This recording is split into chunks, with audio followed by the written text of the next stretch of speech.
who once walked this land, I think for many, many years. And people keep asking, Stalin, all the time you come in New York and you doesn't want to sing this one. Ladies and gentlemen, tonight we want to just turn the hands of the club back and do a special one that we call a tribute to a man called Reverend Martin Luther King.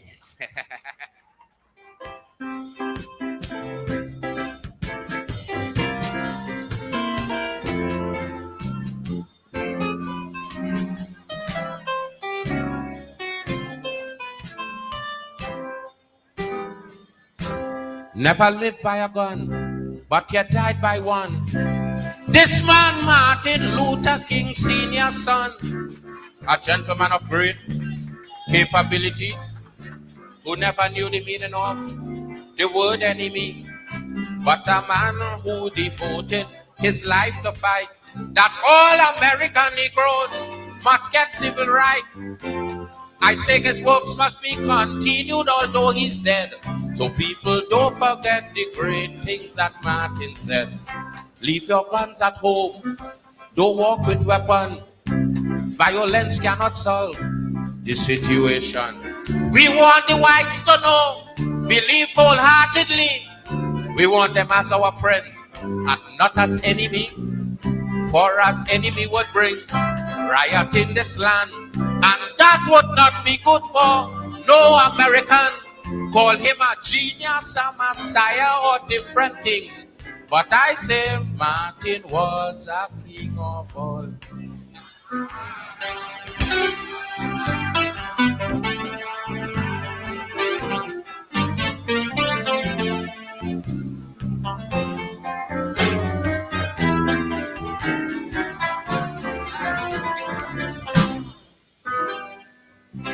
From Texas to Florida, New York City, yes, and even Georgia, the entire Negro population, yes, they had Martin Luther King as their champion, a man that stood tall and have no fear, and gave more than 350 speeches a year. But how can we forget this blessed day in the Civil Rights March? Listen what he said. He said, I have a dream, I have a vision, and this is what Martin made them to understand. In his vision, this is what he see. One day black and white would be living so happy. Little black children and little white children one day walk in the streets of America as friends. From the Black Hills of Dakota to Mississippi, hand in hand in racial equality.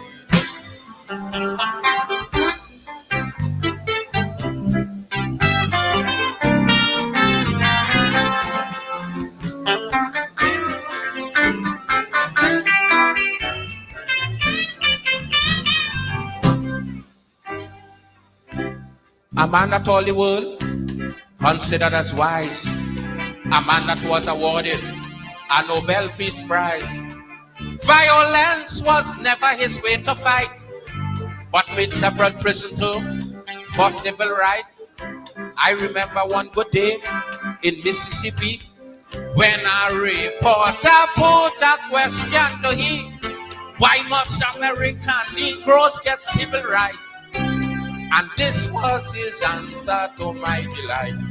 We till their cotton fields and give their pockets more wealth.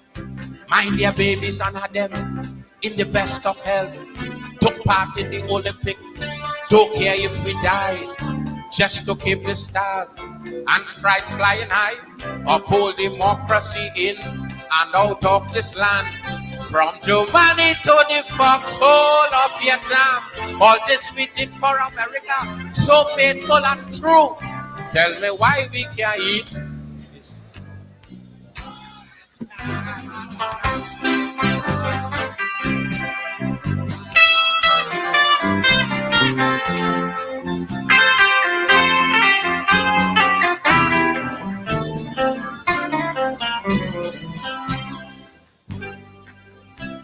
But now Martin Luther is dead and gone. But I say that his good works must go on. For his business was then left entirely in the hands of his wife, Reverend Abernathy, and these two then work wholeheartedly just to make Martin dreams a reality. I say if not the whole, but a part at least. Show the world where black and white could live in peace. So good luck, Mistress King. All blessing to you. Trent Begonian say success in anything you do. Though it may take some time, one should keep asking. They must judge a man by his heart and not his skin. Remember, Martin also said that time is nothing, but only how man use time. Could time then be something? So don't forget the song of your dear husband that says, we shall overcome, we shall overcome. We shall overcome. We shall overcome. Today, the public holiday in the United States of America and the world, honoring the memory and the works of the greatest American of the 20th century and the greatest Black person of the 20th century and beyond, the Reverend Martin Luther King Jr. I hope all of us would have taken some time out today, whether it's a minute or a few minutes, to reflect on the life and the meaning of this phenomenon called Martin Luther King Jr. His struggle was our struggle, and our struggle continues as we face new challenges: human rights, civil rights. Martin Luther King Jr. was our beloved saint, and the saint he was. Good evening to you and welcome to Politics 101 on this Monday evening. Monday night for some of us, like Asha and others in Europe. Monday afternoon on the west coast of the United States, where California is still reeling from the fires there. We continue to pray and to witness for those who have suffered in that tragedy. Let not the distractions of today take our minds away from the prize. We continue to focus, always focusing,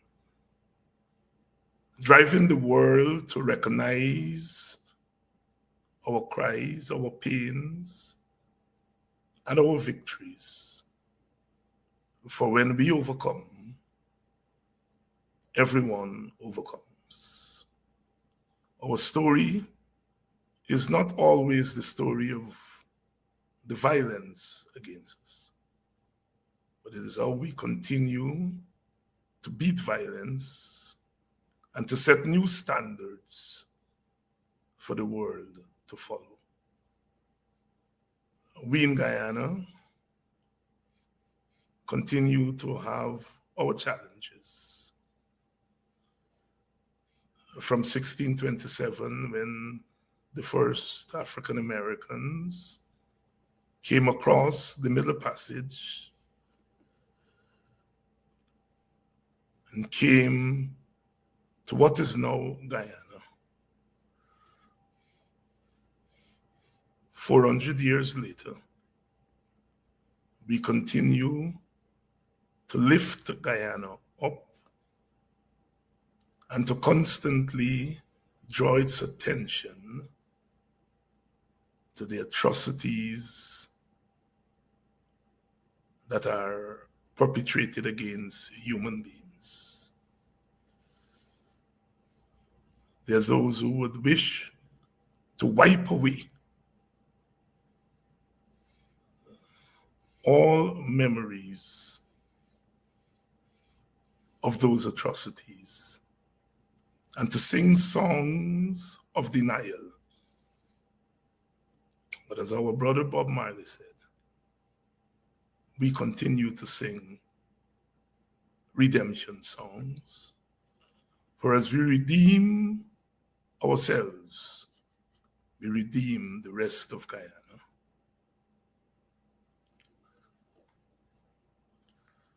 The United Nations, 1 decade ago, dedicated an entire decade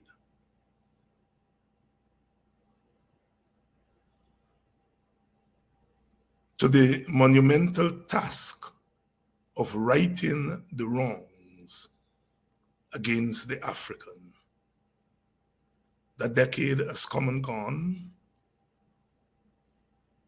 and the United Nations concluded that more should be done, and it has dedicated another decade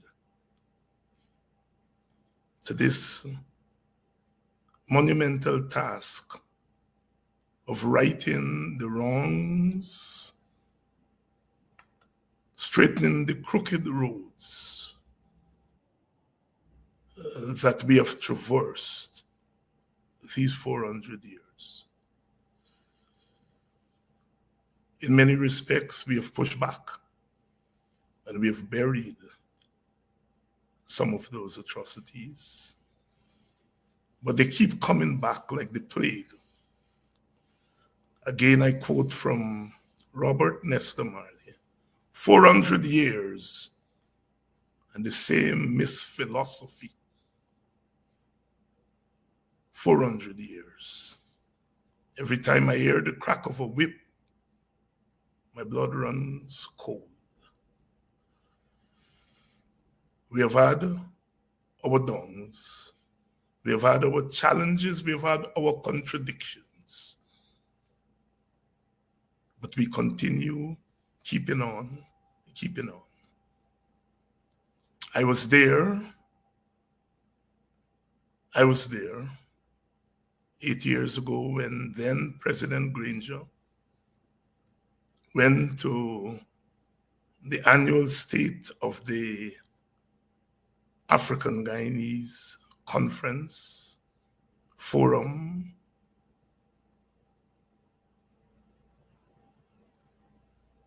organized by Coffee 250, and they challenged the African Guyanese community to do something about the decade. I was there. As he walked off the stage, he stopped, spoke briefly to Vincent Alexander and myself and one of the sisters, Sister Kamika Johnson, who worked with Coffee 250 at the time. And he had a personal challenge to us, make it happen. Thus was born IDPADA-G, the Guyana chapter of this global intervention. 10 years later, battered and bruised, ill-treated and mistreated, IDPADA-G still stands tall. And today, they had a public press conference formally launching the second decade. The second decade.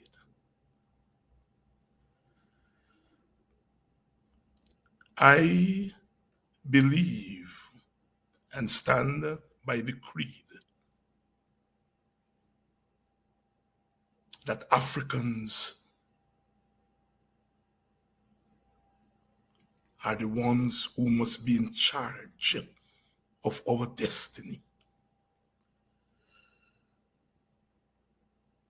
We cannot, we should not, and we will not outsource that task of redemption and repairing to anyone else.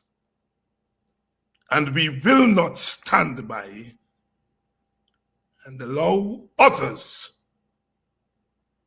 to determine for us how we move.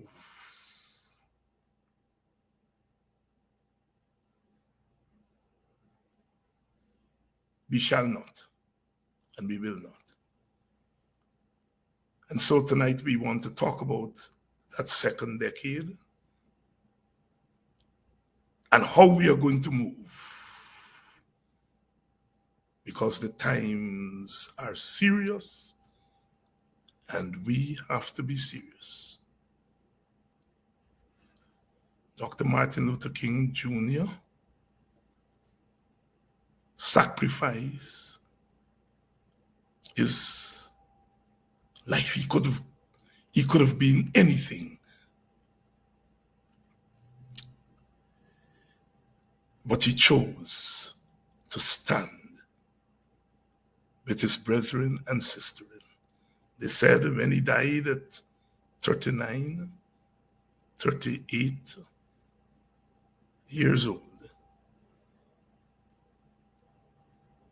he had the heart of a 60-something-year-old, fetching the burden of Africans in America and across the globe. Tremendous sacrifice.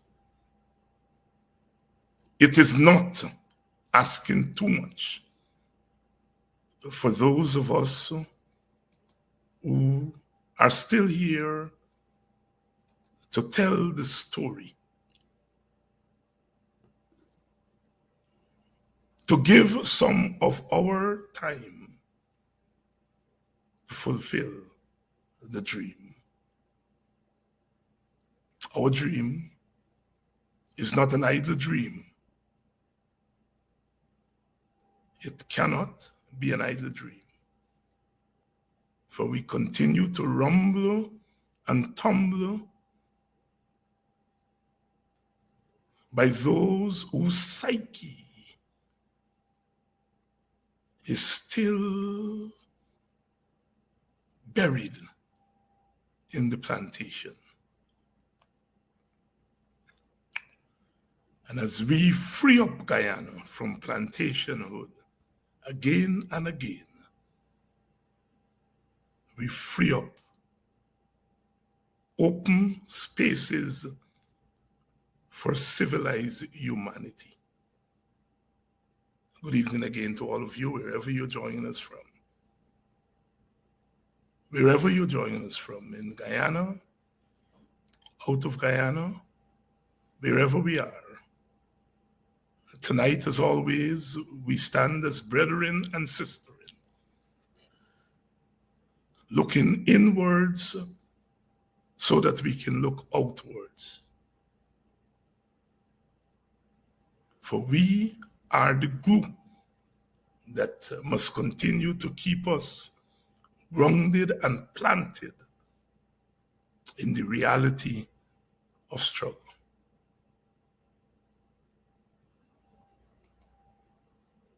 Again, as Brother Bob Marley said, we are what we are. And that's the way it's going to be.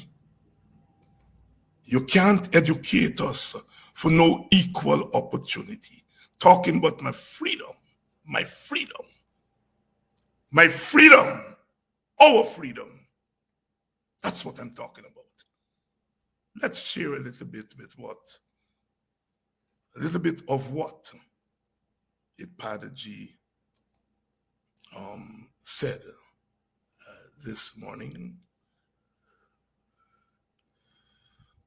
as they launch the second decade.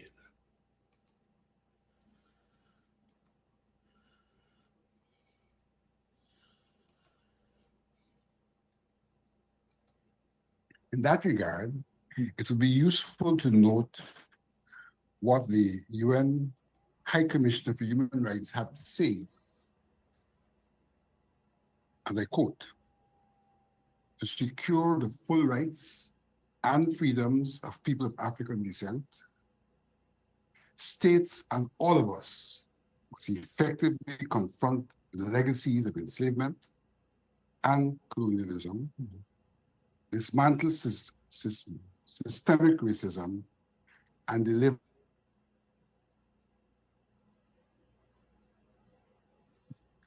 It's important for us to pause and to note the elements of what he said. On one hand, he talks about the securing of rights and freedoms. On the other hand, he talks about states, meaning the various countries and their governments and their peoples, and all of us should be confronting the legacies of enslavement and colonialism, dismantle systemic racism, and deliver parity justice. The second decade is therefore being called on the assumption that these ills have persisted, and therefore there's need for more time for them to be addressed and for there to be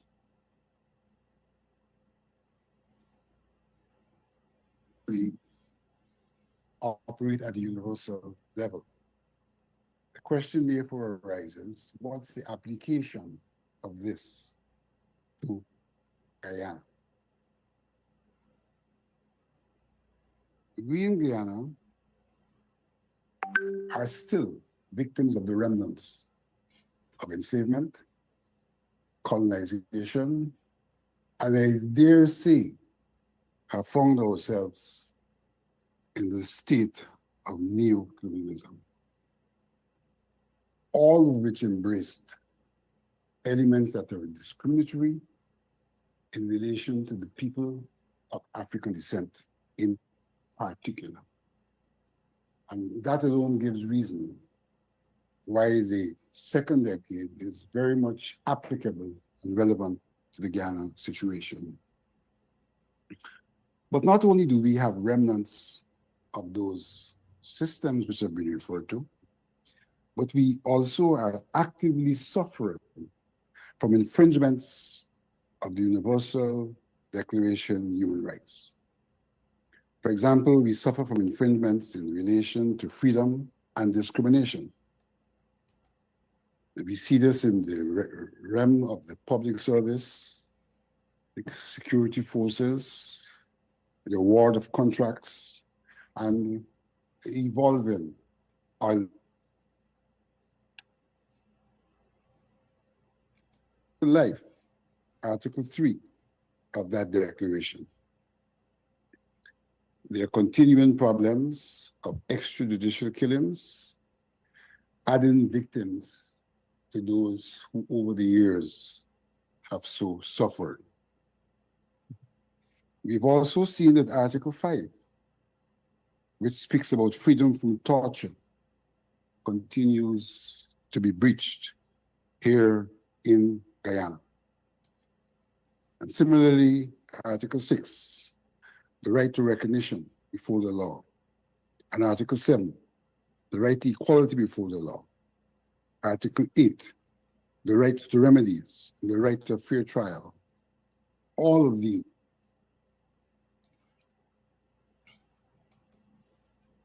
Vincent Alexander, the chairperson of IDPADA-G, and he is joining me this evening along with Sister Olive Sampson, the CEO of IDPADA-G. Two tireless workers, soldiers for African Guyanese liberation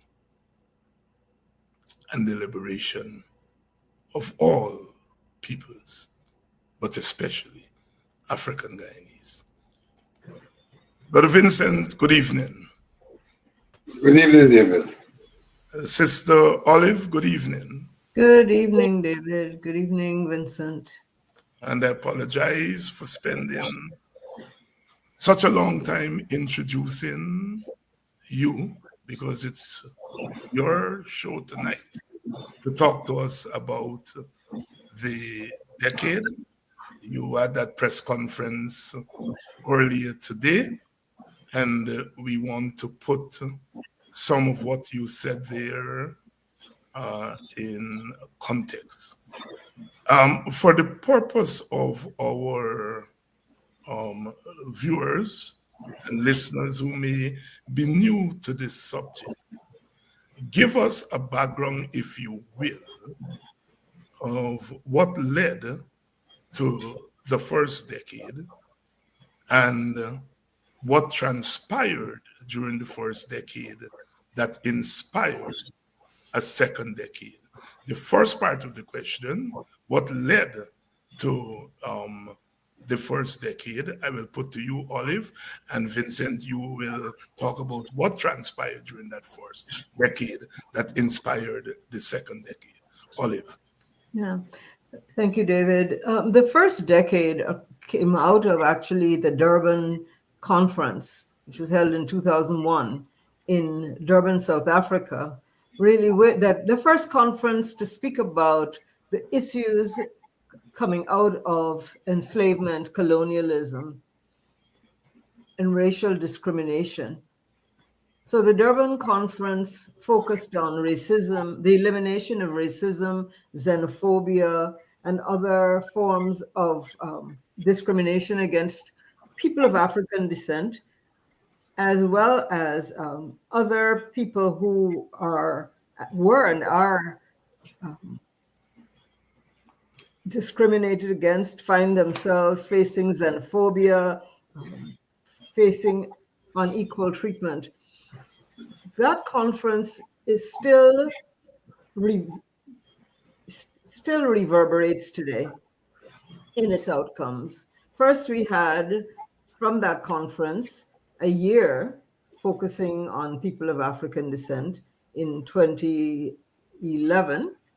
And then following that, the United Nations declared the first decade, recognizing clearly that the first year, the year of people of African descent, could only just acknowledge that there was an issue. If there was nothing that one could accomplish, except so many nations listed, who were their first writers or artists, or they did special exhibits, but nothing concrete. So the focus of the decade was to achieve transformational change,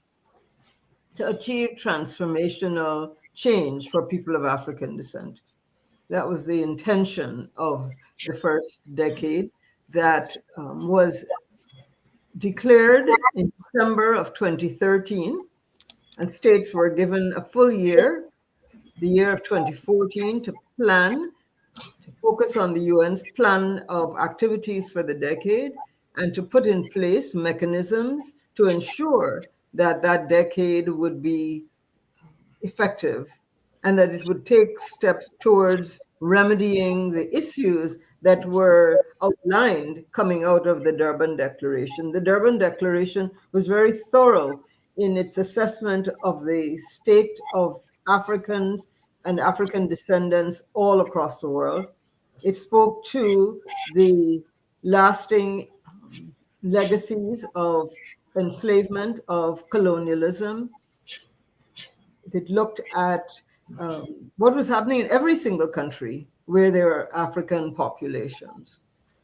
It was not a popular conference for the United States, I should add. And why that is important is because when we go onto the global stage, we have to push back against nations like the United States that is still very cautious about supporting all of the actions that came out of the Durban Declaration, precisely because it seeks to protect Israel, because the Palestinians are considered among those people who are suffering discrimination. That is an aside. But why I raise it is because you spoke earlier in your recollections on Martin Luther King about the struggle, and that the struggle continues. So even though the Durban Declaration lays out very clearly the issues that are faced by people of African descent, we have to struggle not only within Guyana, but globally, to make sure that the United Nations stays on course to address those issues. And so the decade, both the first and the second, are real wins on the global stage, that there was enough of a fight and a pushback against stronger powers to achieve the first decade, to have it declared. And we look forward to this second decade. Vincent? David, the decade is really all about human rights. The United Nations has historically been addressing this question of human rights. And having done so, we know that there were 2 decades also declared for the indigenous peoples. And the entire international community rallied behind the indigenous peoples when those 2 decades were declared because of the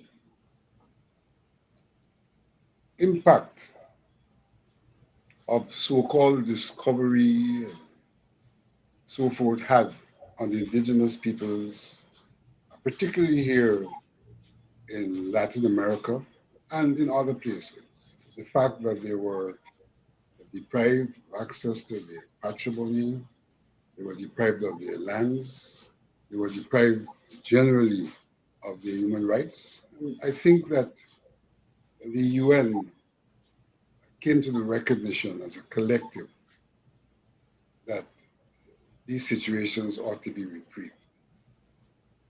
And in similar manner,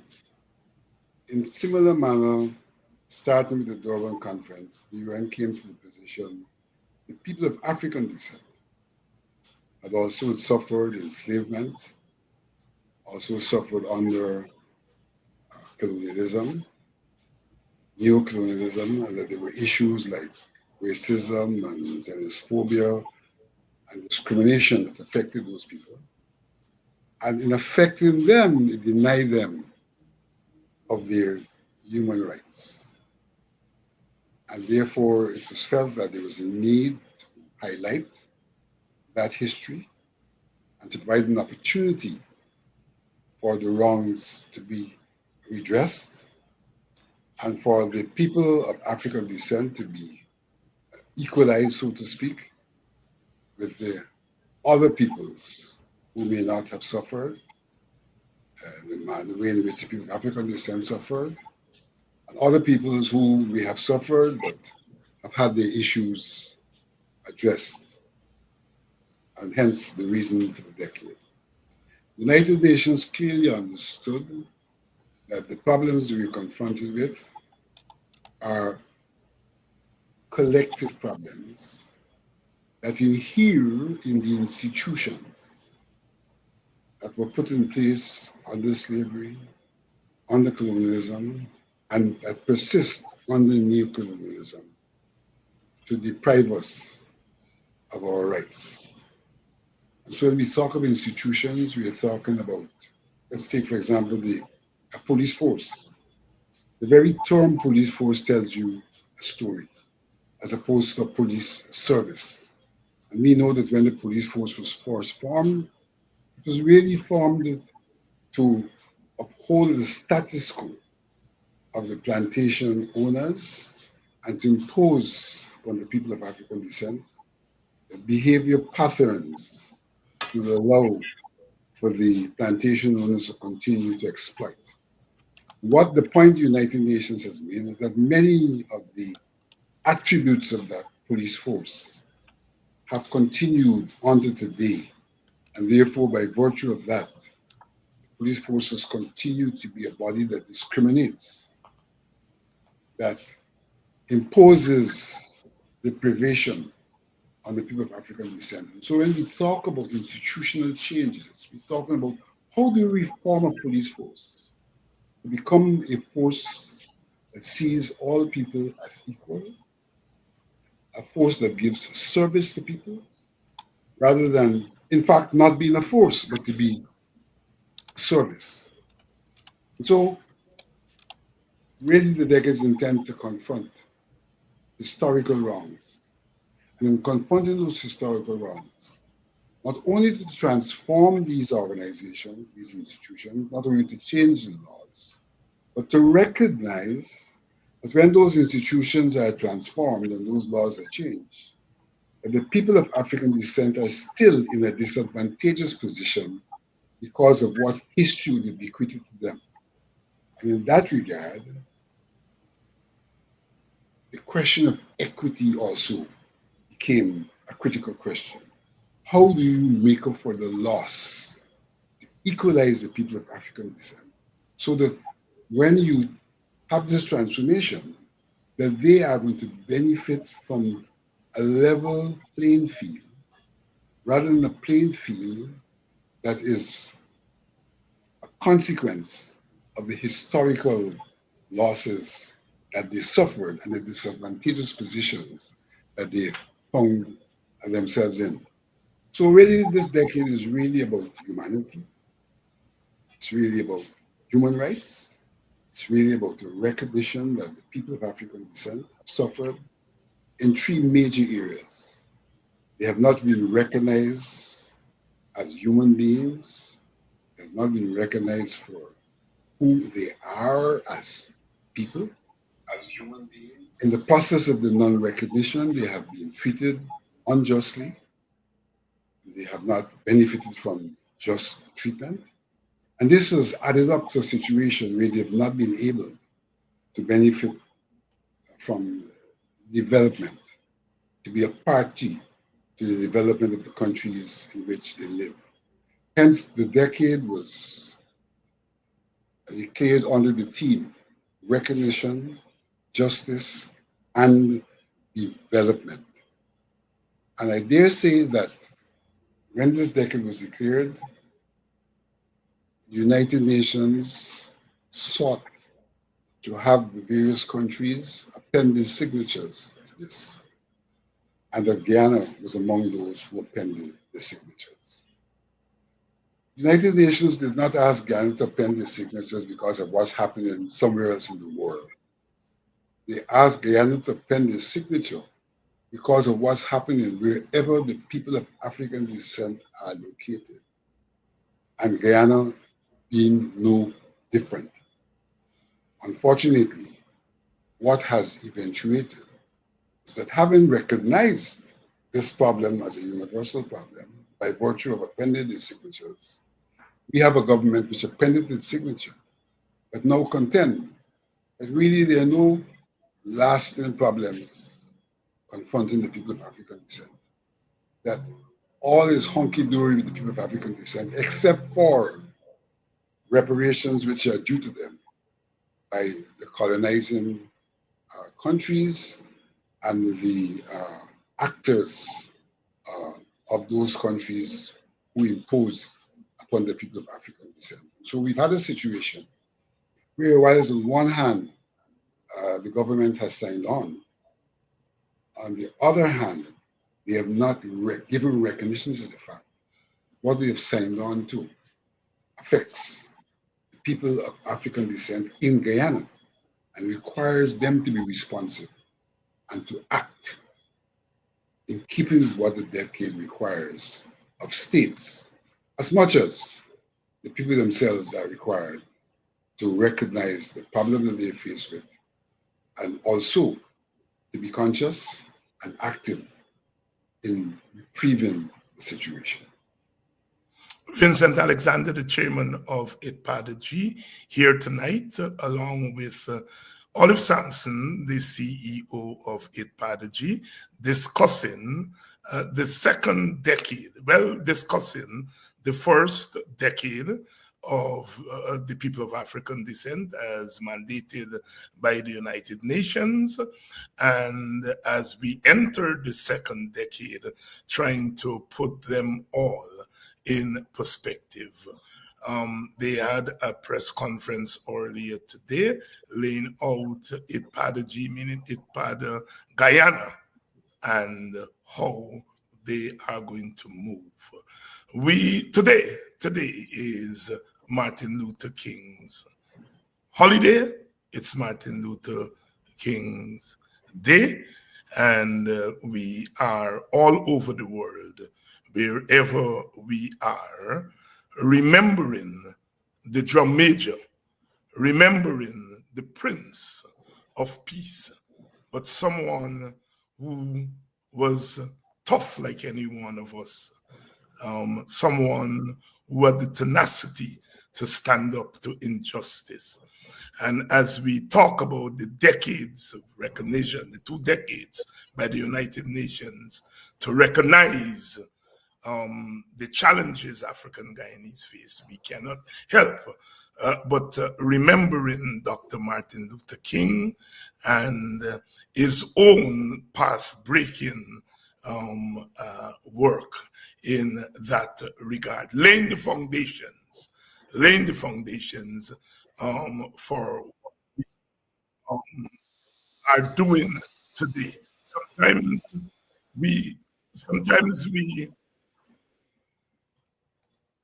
Sometimes we forget those who walked before us, and we do not always make the link between then and now. Let's hear a couple of minutes from the drum major himself.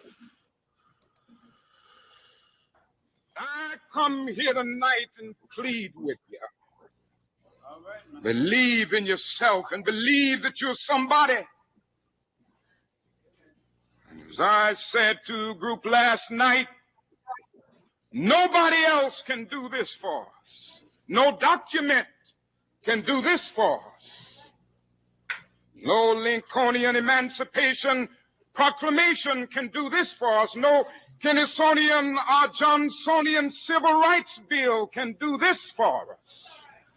If the Negro is to be free, he must move down into the inner resources of his own soul and sign with the pen and ink of self-assertive manhood his own Emancipation Proclamation.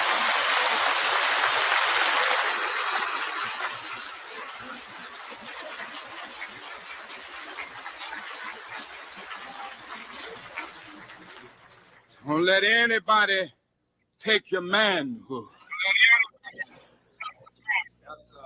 Be proud of our heritage. Somebody said earlier tonight, we don't have anything to be ashamed of. Somebody told a lie one day. They couched it in language. They made everything black, ugly, and evil. Look in your dictionary and see the synonyms of the word black. There's always something degrading and low and sinister. Look at the word white. It's always something pure, high, and clean.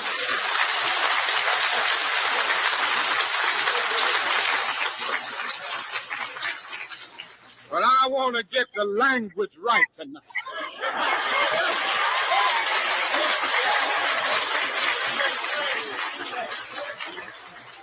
I want to get the language so right that everybody here will cry out, yes, I'm black, I'm proud of it, I'm black and beautiful.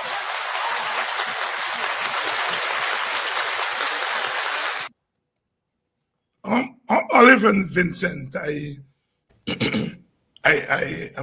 know I'm surprising you all with this, but I want you to link up the king phenomenon, the king era, with the work you all are doing now, the work we are doing now as we navigate these 2 decades for African Guyanese. I start with you, Olive, because what is not well known is that you are a civil rights activist. You were very active in the civil rights movement. So it is not something that is that you read in a book, that you were part. Link Dr. King and the King phenomenon with what IDPADA-G and other organizations around the world are doing in these 2 decades.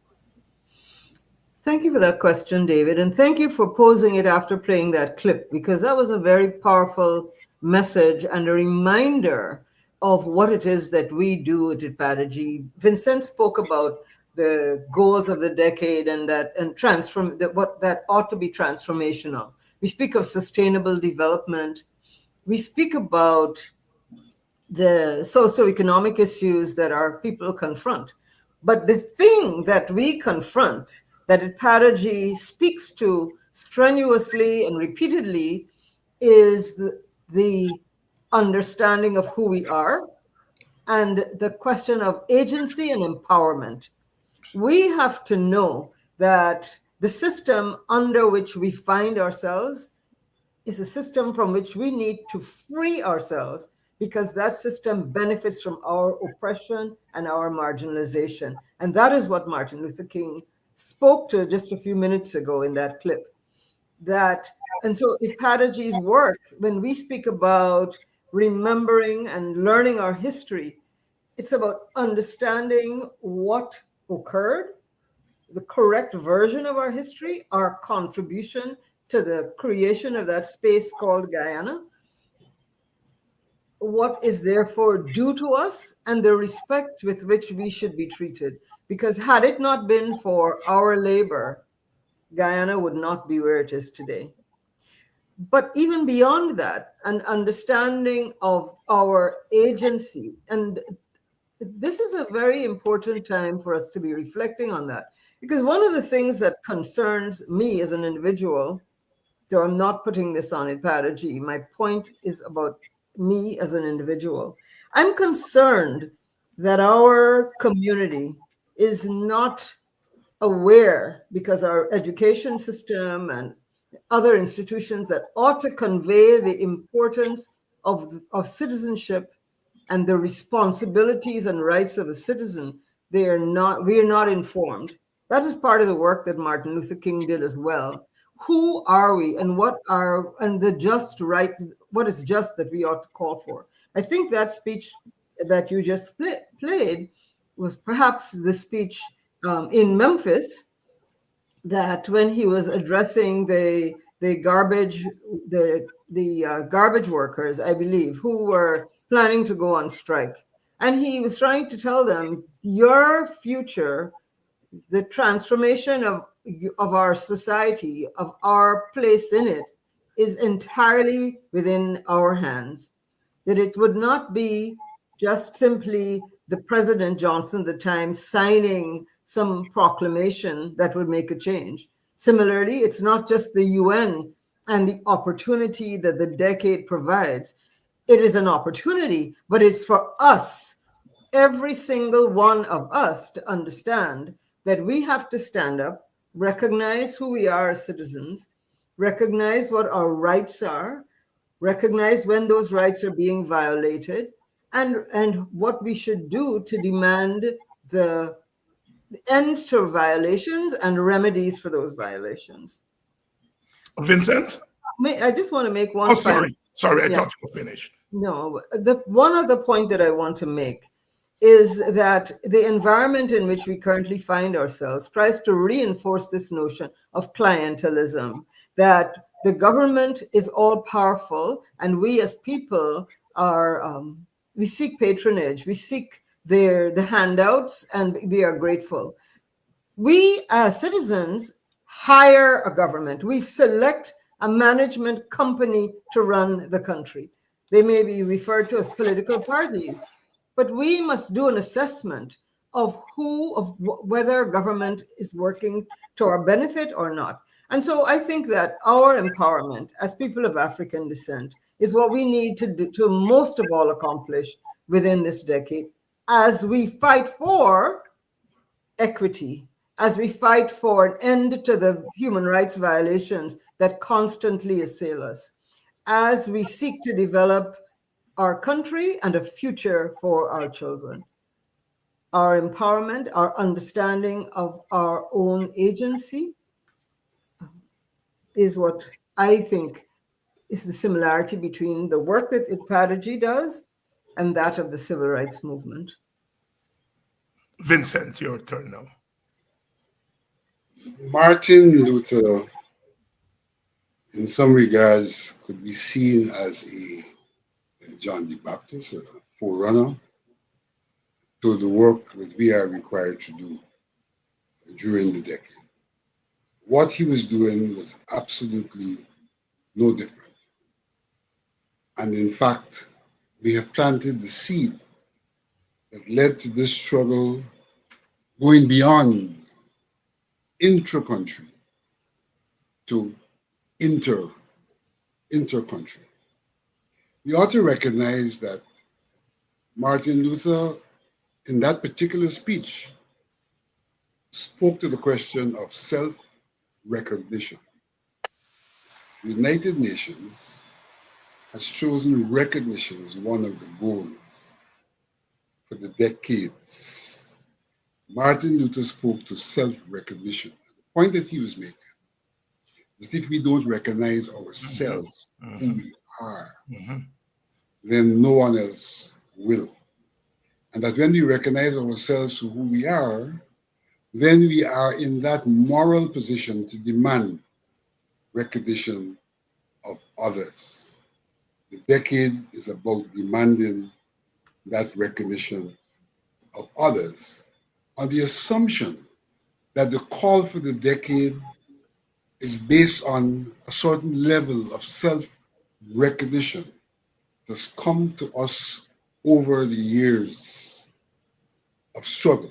And one may contend that there was always self-recognition, that our ancestors, in all that they did, registered self-recognition. But one must also accept that because of what the system did, many people didn't have that level of consciousness. And that's what Martin Luther was seeking to do and has impacted the world, is to awaken people to their own being and to their own value and to the fact that they should be recognized for who they are, starting with their own self-recognition. In that context of self-recognition, Martin Luther pointed to the question of civil rights. There really no difference. There really no difference between his reference to civil rights and the human rights that we refer to today. Human rights may be seen in a broader context, but civil rights are in fact at the core. And it's interesting to note that in the struggle for civil rights in the United States, one of the things that happened was the struggle for equal rights in relation to the transportation system. That was a civil right that we witnessed in our lifetime being struggled for. One may contend that what pertained in America was an institutional arrangement that discriminated against the people of African descent, not allowing them to have seats on the bus if they had seats, they were only back seats, not allowing them into the same restaurants and the same service as the white people. Those are institutional arrangements. And therefore, the United Nations has clearly said what we want to talk about are institutional arrangements, because nations are built on institutions, and the relationship between people in a country and a nation is realized through institutions. And it is those institutions which were used to create discriminatory, racist relations. And it's those institutions which have to be pulled down and transformed to give the people of African descent what duly belongs to them. Martin Luther struggled for that, articulated our case. We are on a continuum, not only at the national level, but at the international level. The struggle that Martin Luther, in fact, engaged in. Not that he necessarily began it. We have to look back to our ancestors, the struggle against enslavement. But Martin Luther can be seen as a signal moment in this struggle, giving momentum to the struggle. And the decade in that regard also seeks to be that kind of signal moment that gives momentum to the struggle for the realization of our rights. And I hope the example I gave makes it easy for people to understand when we talk about institutional rights, what we are talking about. We're talking about the way in which institutions that are supposed to regulate relationships, supposed to give service to the people, are constituted in a manner that is disadvantageous to the people of African descent. One can look, for example, at what pertained to Guyana. The institution in terms of trading, being involved in business. The colonial masters gave the Portuguese the right to trade and denied the Africans the right to trade. It was, in a sense, a denial of us the right to realize our being by an activity which we would naturally want to be engaged in, an activity of empowerment, an activity of self-realization. So that when we look back to our history, some people say we shouldn't look back. We see the formations that were there, and we today see the remnants of those formations that are here. The decade is about how we recognize those formations in the past, how we recognize the remnants, and how we transform those institutions in a manner to give the people of African descent what rightfully belongs to them, their civil rights. Civil rights inhere in one's human being. By virtue of one's human being, one has an entitlement to these natural rights, to these civil rights, to these human rights. We were deprived of those through mechanisms. Those mechanisms have to be pulled down. And new mechanisms have to be put in place to give us the opportunity to realize our rights in the context of equity, because we have been left behind, and therefore we have to be given equitable treatment, so that when those mechanisms are changed, the transformation takes place, we are on equal footing to benefit from the transformation. Vincent Alexander, the chairperson of IDPADA-G. Olive, I see your hand. You're trying to. Yeah, I'm really grateful for Vincent's his comment, particularly the example of trading, just to really hammer home the point about why it is that, first of all, what we're seeking and why it is that history is so critical. Because that example of us not being given the licenses to trade, today, it is the narrative is that people of African descent don't know to do business. We can do business because we never have done business, right? That's the message that our young people get without understanding how we were deliberately handicapped in the past. So understanding our history is important. Understanding today, when we speak about equity, what are the issues arriving from the past, the residuals of that past that have to be addressed. You know, the fact that the banking system treated us unfairly. I mean, the range of issues that we have to be aware of, look into, and demand change. But, you know, we've spoken about our ancestors, and I want to make the point here too, right? That today, as we celebrate Martin Luther King, we also mark a day where Marcus Garvey has been pardoned. And we are looking at perhaps a very dark future for African Americans in a very changed environment where the very civil rights that Martin Luther fought for are threatened. I make that point to say that our ancestors started a battle the day that they were picked up from the shores of Africa.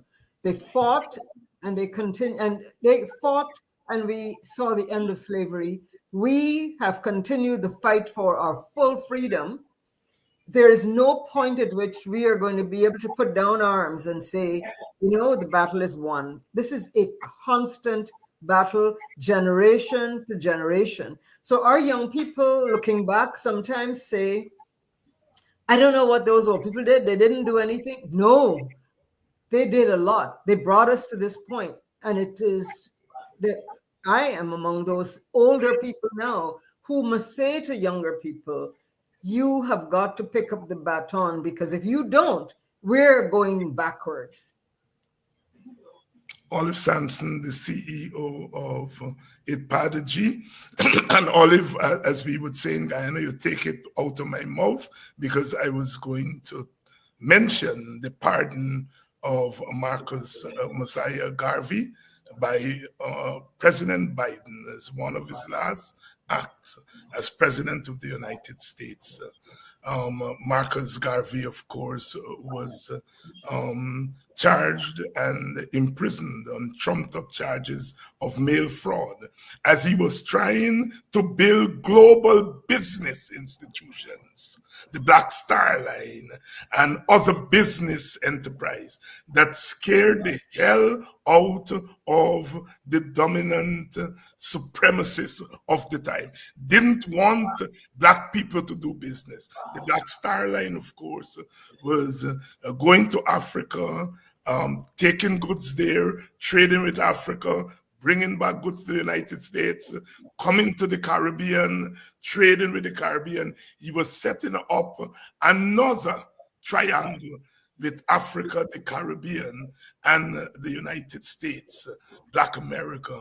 And they charged him for mail fraud, locked him up, and deported him in 1927. 98 years later, President Biden, God bless him, has pardoned Marcus Garvey. And we are going to do a special show on Marcus Garvey later on this week or early next week, because these things have to be brought to the fore. Tonight, we are linking Dr. King with the International Decade for the people of African descent. We're going to take another little break and reflect a little on Dr. Martin Luther King Jr.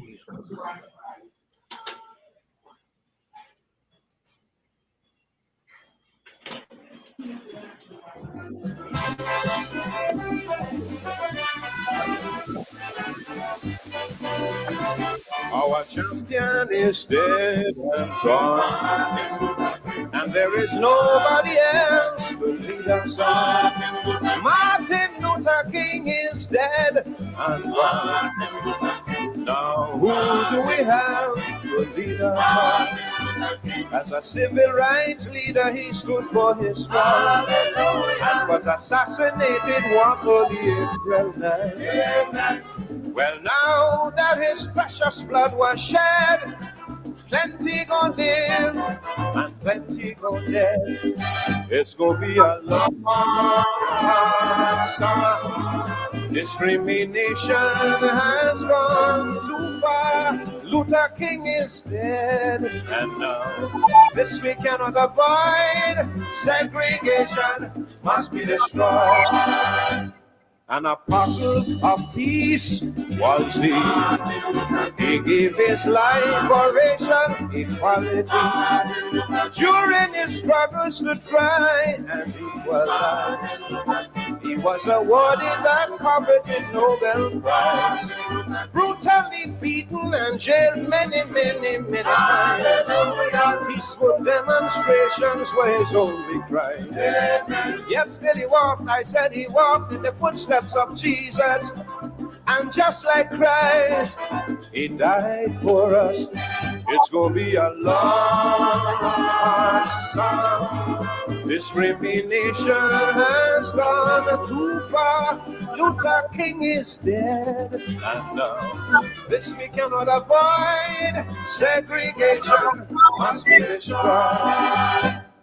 An honorable, peaceful, and noble man. He was the greatest civil rights leader in the land. Assassinated at the age of 39. He was murdered while he was still in his prime. But he had a dream for America in his plan. Where the blacks and the whites will walk together hand in hand. And live in unity as one.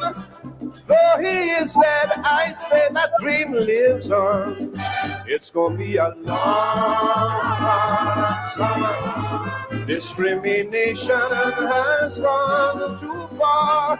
Luther King is dead, and now this we cannot avoid. Segregation must be destroyed. No longer will we bow to any man. No longer will we live in subjection. Oh, we have suffered too much in the past. No more will we accept second class. Equality, I know one day we got to get. Oh yes, it is as inevitable as death. So let us unite. Peacefully, we got to be strong. Leave all the violence to Stokely Carmichael or H. Rap Brown. It's gonna be a long summer. Discrimination has gone too far. Luther King is dead, and now this we cannot avoid. Segregation must be destroyed.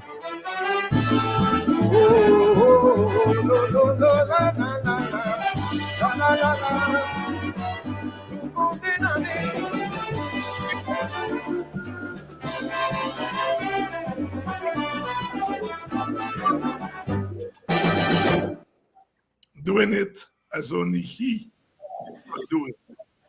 The mighty sparrow singing a Pan-African anthem for Martin Luther King Jr. Today is Martin Luther King Day, and we are remembering him because, as Sparrow said, he died for us. No more will we live in subjection. No more will we live as second-class citizens. That is what this decade is about. It's a challenge to the states, the countries of the world, to wipe from the map discrimination against African people. Olive and Vincent, we move into the second decade. What new and what continues for IDPADA-G? Olive, I start with you, and then Vincent will pick it up. Thank you, David. We started early last year on a process to define the way forward for IDPADA-G. it's a consultative process where we have engaged our member organizations, and we'll go back to them with a plan that is very much in draft. What I can say to you, though, is that it is a consultative process. We will focus, as the United Nations has, again, on recognition, justice, and development. We will take lessons learned from this last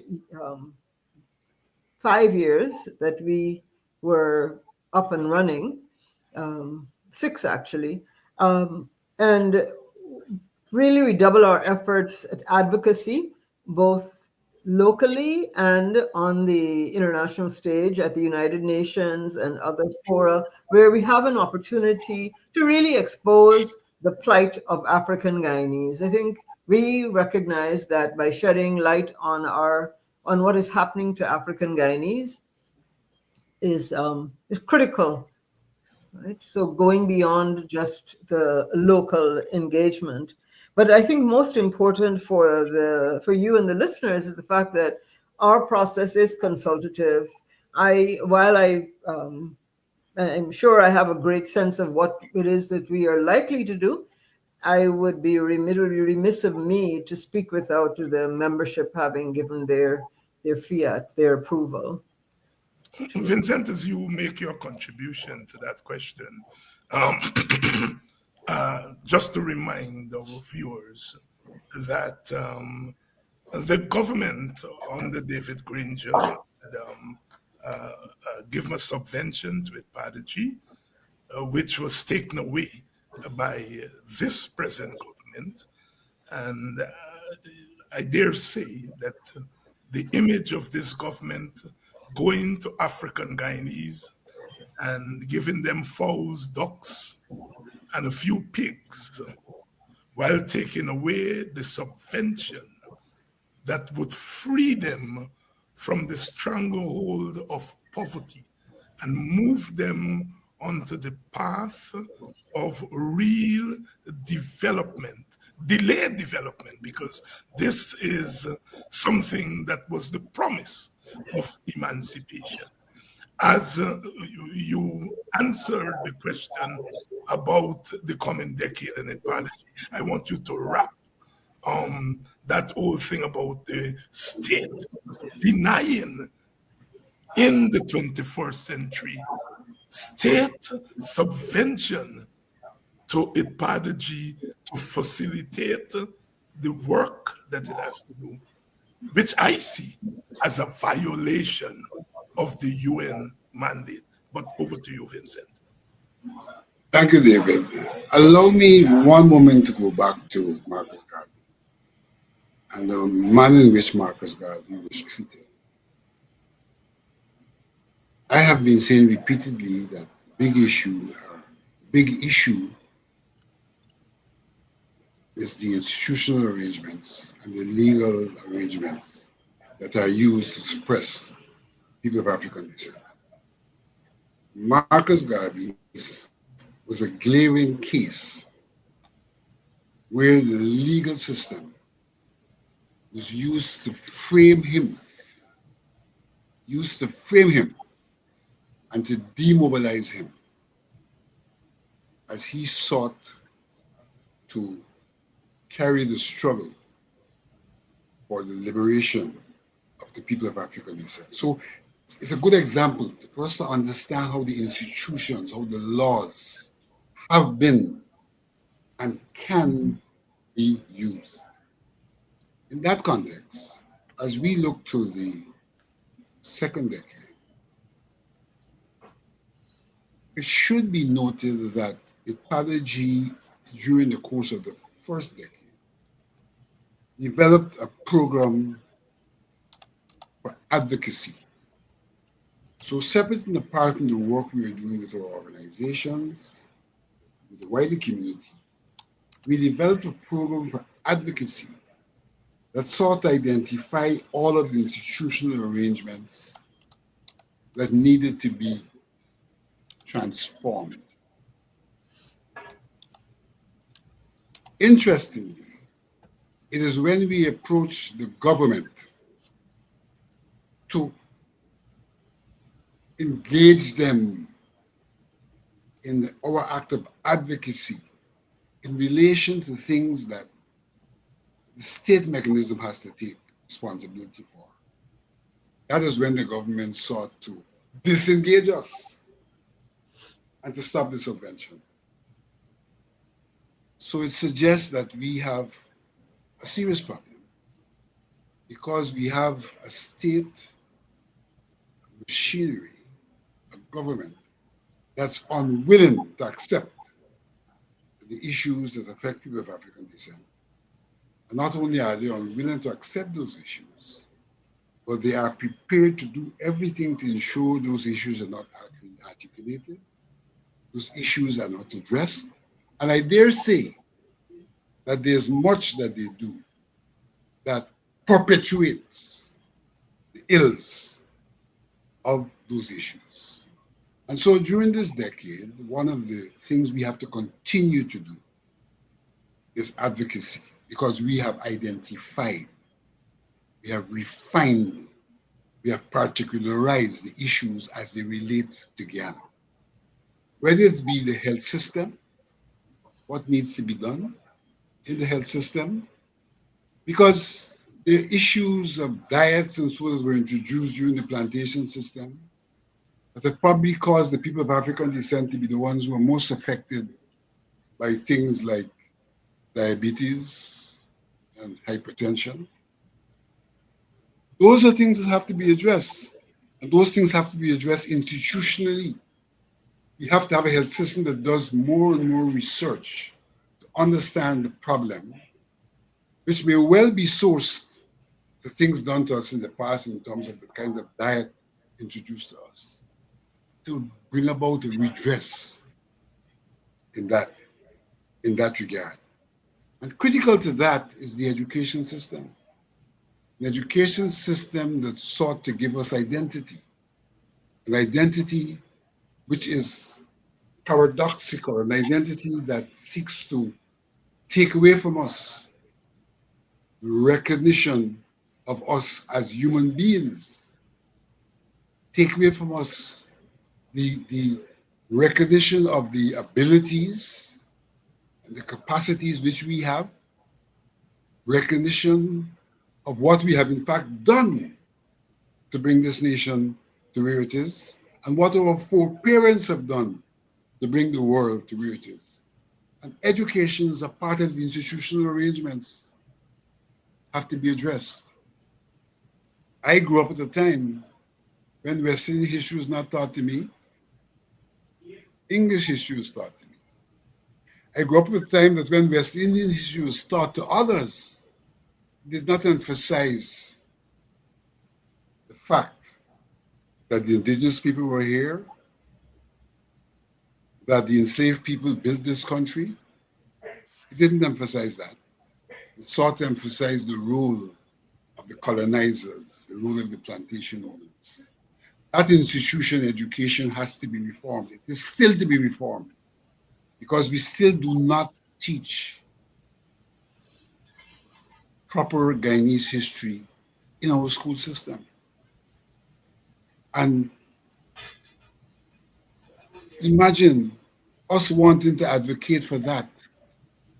Imagine us having written to the Minister of Education, have a conversation exactly about that, and not having a response, which means the Minister of Education and whoever she represents are of the view that there's no need for that recognition of the people of African descent and the role that they played, and that this can be done through the education system, among other things. And so we really have to, in this decade, confront the state. Not confront the state because we are anti-state or anti-government. Confront the state because we have to bring the state to a realization and understanding of what the responsibilities are. And the United Nations has clearly, in its declaration, pointed to the fact that whilst there have been changes, that there is still much to be done. In fact, the United Nations in its declaration acknowledges efforts. I don't know how many of those acknowledgements are relevant to Guyana, but they go on after acknowledging the efforts to emphasize, and I quote, that despite efforts in that regard, and there they're referring to what they acknowledged, millions of human beings continue to be the victims of racism, racial discrimination, xenophobia, and related intolerance, including contemporary manifestations. Contemporary, so they say the manifestations, no. And those are the manifestations that we are referring to in Guyana, some of which take violent forms. The way the police treat the people of African descent, that's one of the violent forms. The way in which there is extrajudicial killing, one of the violent forms. All of the manifestations are here before us, yet we have a government that in response to the United Nations that raises the question specifically about Guyana, says, you know what? The problem is a problem of the people of African descent themselves. They're not doing what they ought to do. They're not taking advantage of the opportunities available to them. The problem resides in them. The environment poses no problem. They are the problem. And unfortunately, they have African spokesmen who regurgitate that argument, who go on public television, like Minister Hamilton did on the Freddie Kissoon show, to say the problem resides in the people of African descent and that everything else is honky-dory. We have got to get our people, the nation, and the community at large to understand where these problems reside. And that even as we address the issues that we can address, that there is need and an obligation to address those issues of institutional and legal arrangements that have and continue to deprive us of access of our patrimony and an equal role as people recognized for who they are, people treated justly, and therefore are able to be integral to the development of this nation. We have been integral to the development of this nation, and more than integral, but we have not been the beneficiaries. That's the aspect that has to be addressed. As we continue to be integral to the development, we ought also to be the beneficiaries of that which we have contributed to. We lay the foundation and continue to contribute. And therefore, we should not see when the government gives an African group something as a favor. When the government gives money to the African group, they're giving us wealth that we have generated so that we can put it to the use of our ongoing development. And the extent to which we've been deprived of opportunities to address our minds and our skills to the resources for our development is the extent to which we continue to be in a state of deprivation, a state that we have got to recognize in the process of self-recognition, and a state that we have got to struggle to reverse. Olive, as we close out this special program tonight on this Martin Luther King Day, and on the day when IDPADA-G launched the second decade for the people of African descent, you have the last word. Thank you, David. Today is a very, very important day for people of African descent in Guyana, as we launch the second decade, as we look at two ancestors, Martin Luther King and Marcus Garvey, men whose vision, if allowed to prevail would see us in a completely different place, but whose vision and whose amazing legacy we must carry forward. And I need to add to that because we'll soon come up on Black History and African History Month, right? And the birthday of our own Lyndon Forbes Sampson Burnham, whose legacy also is one that we must uplift, you know. And I just want to say that each of us has a responsibility to put our oar in the water and to help move this boat along. The work that has to be done, although IDPADA-G is there to take some leadership, we need the support of the wider community. We need, for example, for people to go into the churches and teach history. We must not only rely on government to do it. Government is not going to teach us, not this government. They're not interested in empowering us. So our history will not be taught to us, not by this government. So we have got to empower ourselves, because to the degree that we know our history, we are empowered. I just want to give a very quick example. Every day, people gather and pass in front of the public buildings, right? Every day, people recognize themselves as people of African descent who are downtrodden in Guyana. They cross the canals that traverse the city. They pass by the seawalls. They walk on land that they assume was there, not being aware of the fact that had it not been for our ancestors, that public buildings would not have been built. We built that. That was built before emancipation. So that building ought to be hallowed ground. Young African Guyanese children should be aware that that building was built by African skilled craftsmen. If a young child understands that skilled African men and perhaps women built that building, that gives them a sense of what I can possibly do.